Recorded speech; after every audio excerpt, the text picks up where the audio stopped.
Hi, I'm Ronel John Bustamante, Officer in charge of the Revenue Protection Department in Visayan Electric.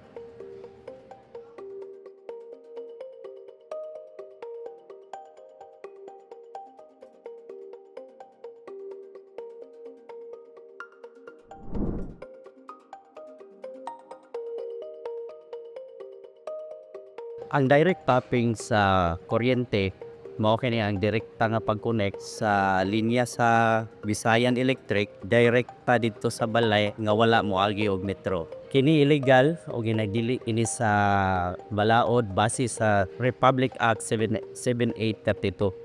Usa-usab ka paagi nga illegal ang ato ang pagkonekta sa kuryente sa Visayan Electric kaning gitawag og flying connection. Ang flying connection na ay usa ka tag-iya sa balay, nisugot siya nga mo-connect ang iyahang mga silingan, iyang abigo, pamilya sa lain nga balay.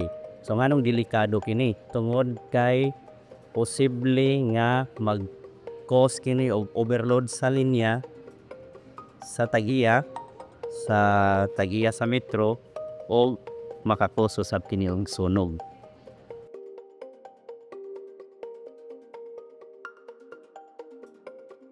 Amo gayud kaning gipangusgan nga amo sulbarod kini nga problema kay base sa amo statistics diadtong year 2024, 5% sa mga kawak sa kuryente nagagikan sa direct tapping.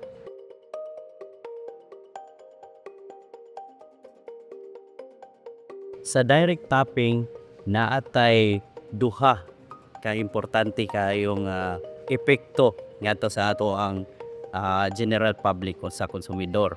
Una, kini nagakompromiso sa safety sa public.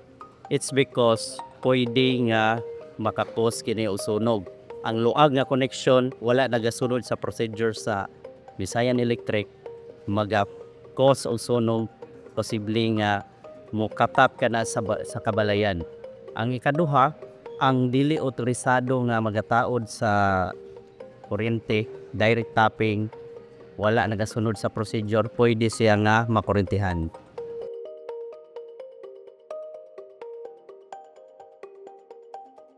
Naa kitay gitawag nga system losses. So, ang kanang kuryente nga gikuha, gikawat, ato kanang ikarga ngadto sa system losses. Pero di wala ka na nagapasabot hang dako og kawat, dako og nakuha sa kuryente sa Visayan Electric, dako ang ato ang makuhaan, ang mapuno sa atong bill. Naa kanay gihatag ang ERC nga cap nga diha ra gyud taputo.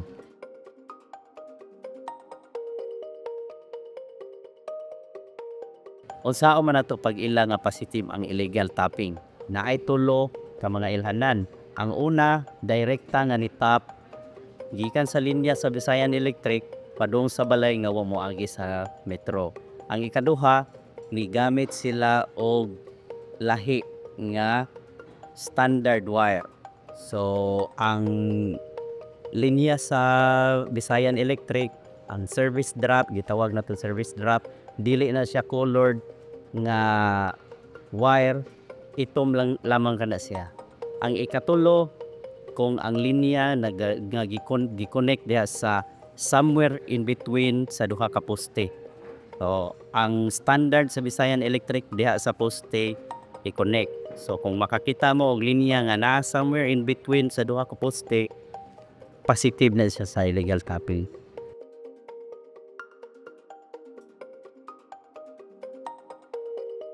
So naa kami pahigayon nga pulong-pulong sa barangay kay kasagaran jud sa ato ang mga katawhan nga ni himo ni anang direct tapping. Una, tungod sa kakabos. Ikaduha, tungod kana sa kanang wala sila ma-aware, wala sila ma-educate kabahin kung unsay epekto anang direct tapping sa ato ang konsumidor. So naa kami gikandak nga mga pulong-pulong, among gidiscuss dito ang unsay mga klase sa pagpangawat sa kuryente, unsay mga danger, unsay epekto ni ana mahitungod sa safety sa ato ang katawhan. karon nga year mo padayon mi sa amo ang pulong-pulong. Actually last year ni conduct mi og 20 pulong-pulong sessions sa barangay, sa lain-laing barangay, meaning 20 ka barangay sa amo ang giduaw. Ug sa karon amo ipadayon kining amo ang programa, and then naa kami lain na solusyon nga kuha kami og crew nga mao gyud mo sorbe niya ng mga illegal wiretapping. Focus lang sila na nga trabaho.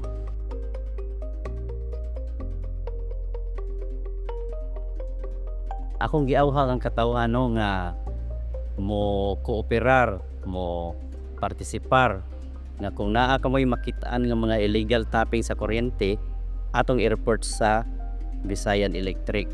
So pwede mo nga mo chat sa ato ang Facebook page. So akong balikon, dili lang illegal kining direct wiretapping, naga-compromise usad kini sa safety sa ato ang public. Kay ako ang balikon pwede kini nga maga-cause og sunog. Ikaduha, pwede nga makakurente sa ato ang public.